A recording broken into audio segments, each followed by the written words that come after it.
नमस्कार दोस्तों, आपका स्वागत है डी ट्रैवलर। तो आज हम एक ऐसी जगह आए हैं जिसके बारे में इतिहास, इसका बहुत लंबा इतिहास रहा है। इसके निर्माण से लेके कंस्ट्रक्शन जब हुआ था 11वीं सेंचुरी में, यादव डायनेस्टी के किंग भिल्लम उन्होंने बनवाया था। जब ये देवगिरी हुआ करता था, समय के साथ धीरे धीरे अलग अलग डायनेस्टी, अलग अलग राजा, लेकिन इसका जो इतिहास में जो इसका ज्यादा महत्व रहा है या जिसके बारे में जब ज्यादा मशहूर रहा है वह रहा है मोहम्मद बिन तुगलक के समय पर। इस किले की इंपॉर्टेंस और स्ट्रेटेजिकल इसकी लोकेशन को देखते हुए मोहम्मद बिन तुगलक ने 14वीं सेंचुरी में डिसाइड किया अपनी राजधानी को दिल्ली से देवनागरी शिफ्ट करने का। और जब देवनागरी शिफ्ट हुआ मोहम्मद बिन तुगलक, तो इसे नाम दिया गया दौलताबाद, जो दौलताबाद जो नाम आज भी है। और इस किले की जो सबसे इम्पोर्टेंट चीज वो ये है कि इसको कोई भी लड़के नहीं जीत सका है, क्योंकि इसकी स्ट्रेटेजिकल लोकेशन ऐसी, इसकी चारों तरफ खाइयां हैं, 7 दीवारें हैं ऊंची ऊंची। जब भी यहाँ पे कोई लड़ाई हुई या कोई जीत या हार हुई है तो वो उसी तरीके से हुई है, हमेशा रसद बंद कर फिर समझौते हुए तभी हुआ। अदरवाइज इस किले को कोई लड़के नहीं जीत सका, ये इसकी एक इम्पोर्टेंट चीज। तो चलिए मैं आपको आज लेके चलता हूँ अंदर किले में, हम देखते हैं क्या क्या है, क्या क्या मैं आपको डिस्क्रिप्शन में बताऊंगा, डिटेल बताता हूँ।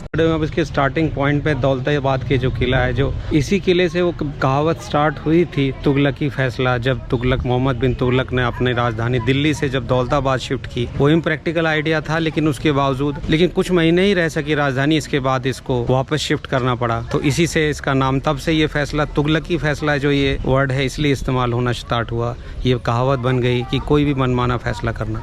किले में एंटर होने के बाद जो सबसे पहला गेट है, आप देखिए गेट के ठीक सामने इन्होंने जो मेन गेट है, ये अभी पुराना वही है। ये लोहे की बड़ी बड़ी कीलें हुआ करती थी ताकि इसको कोई हाथी या कोई जानवर इसको टक्कर से इस गेट को तोड़ा ना जा सके।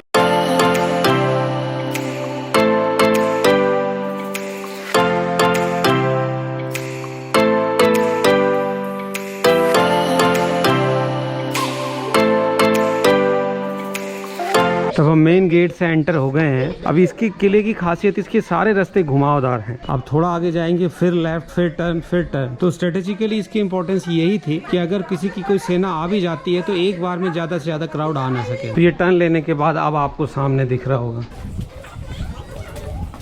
बहुत ही भव्य, लगभग 62 स्क्वायर हेक्टेयर एरिया में टोटल फैला हुआ, और उसका जो टॉप पॉइंट है वो तकरीबन 220 मीटर के आसपास। तो ये नेक्स्ट लेयर है सिक्योरिटी का। फिर पार करने के बाद एक गेट, दूसरा गेट, अब ये तीसरा गेट है। और ये शायद सबसे मेजर गेट यही हुआ करता था। इसके हाइट को, साइज को देख के लग रहा। अब यहाँ से घुमावदार रास्ते स्टार्ट हो जाते हैं। अभी तक पीछे पूरा एक पैसेज था जिसपे कि इजीली आया जा सकता था। तो यहाँ से आने के बाद अब ये घुमावदार रास्ते पीछे स्टार्ट हो जाते हैं, और अब यहाँ से स्टेप्स इसके हाइट लेना शुरू कर देता है। जगह जगह घुमावदार रास्ते किसी के लिए पॉसिबल नहीं, एक आदमी को आने में दिक्कत थी तो कोई फौज आना बड़ा मुश्किल था। आइए चलते हैं ऊपर। फोर्ट में एंटर होते ही आगे लेफ्ट हैंड की तरफ एक ये बहुत ही खूबसूरत प्रीमाइसेस है। बीच में बिल्कुल स्क्वायर है।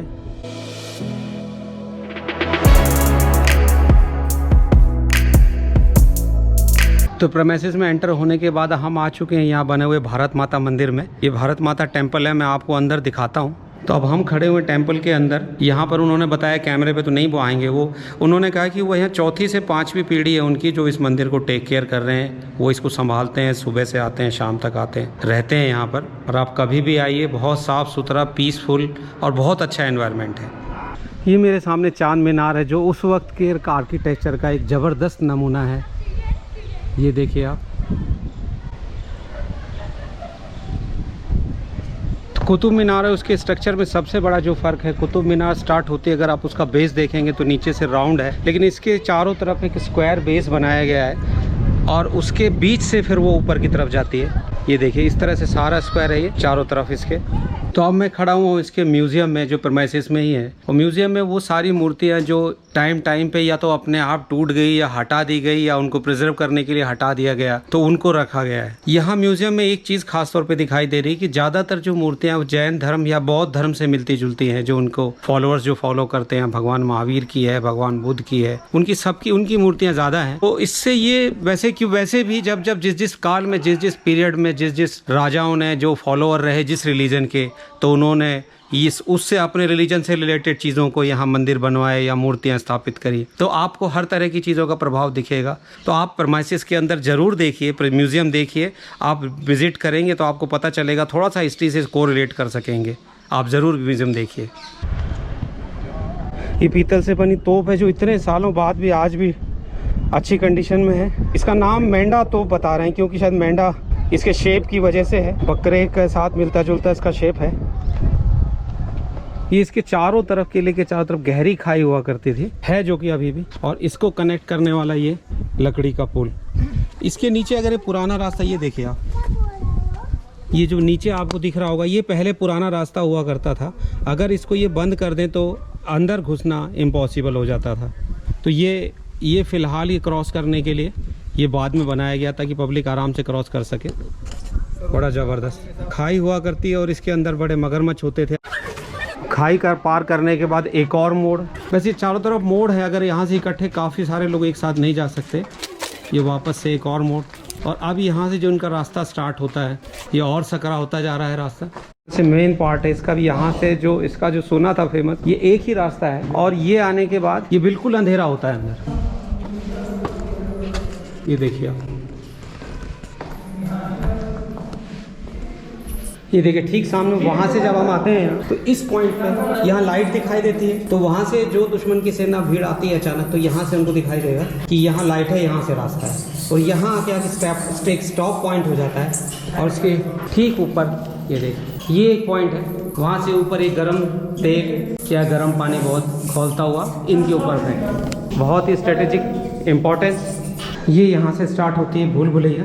कुछ सैनिक यहाँ से घुस जाते हैं, कुछ सैनिक दूसरी तरफ से।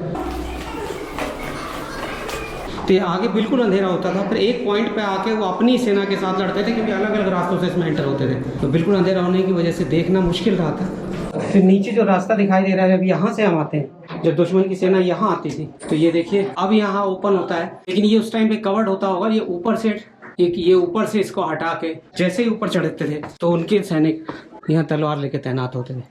तो तकरीबन आधे से 1 घंटे चढ़ने के बाद अब फाइनली हम उस स्टॉप पे आ गए हैं। ये मेरे ठीक पीछे है, ये बारादरी है। बारादरी जैसे आमतौर पर जो उनके निज़ाम या जो ऊपर उसके बाद जो डायनेस्टी में जो लोग रहे, तो ये उनके बैठने की या यहाँ से सुनने की या एक तरह से इनका दरबार लगा करता था। ये बारादरी है।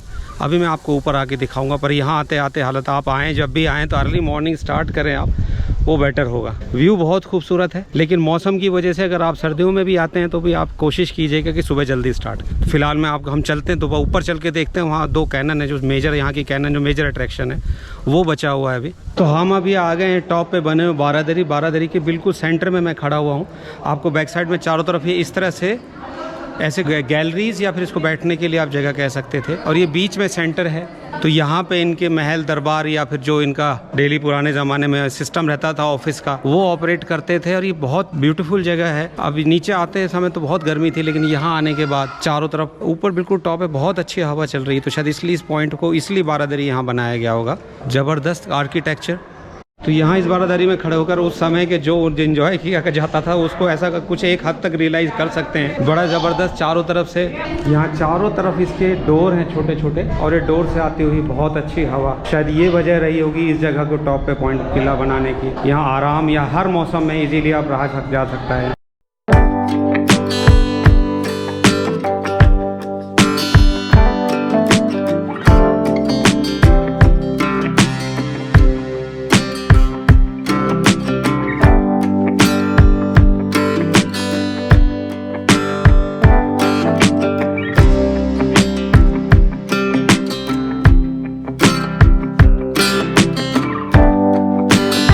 रखी हुई है सामने, ये मेन स्टैंड था, शायद स्टैंड से नीचे चली गई, गिर गई है। इसके नीचे यहाँ एक स्टैंड होता था, पर फिलहाल ये नीचे पड़ी हुई है।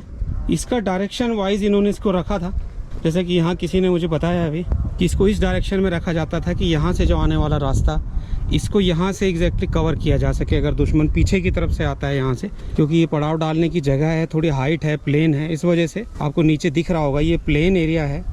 तो यहाँ लंबे टाइम तक अगर कोई यहाँ पे दुश्मन अपना कैंपिंग करता है तो वो इसकी रेंज में होता था। इस वजह से इसको स्ट्रेटेजिकली यहाँ रखा गया है।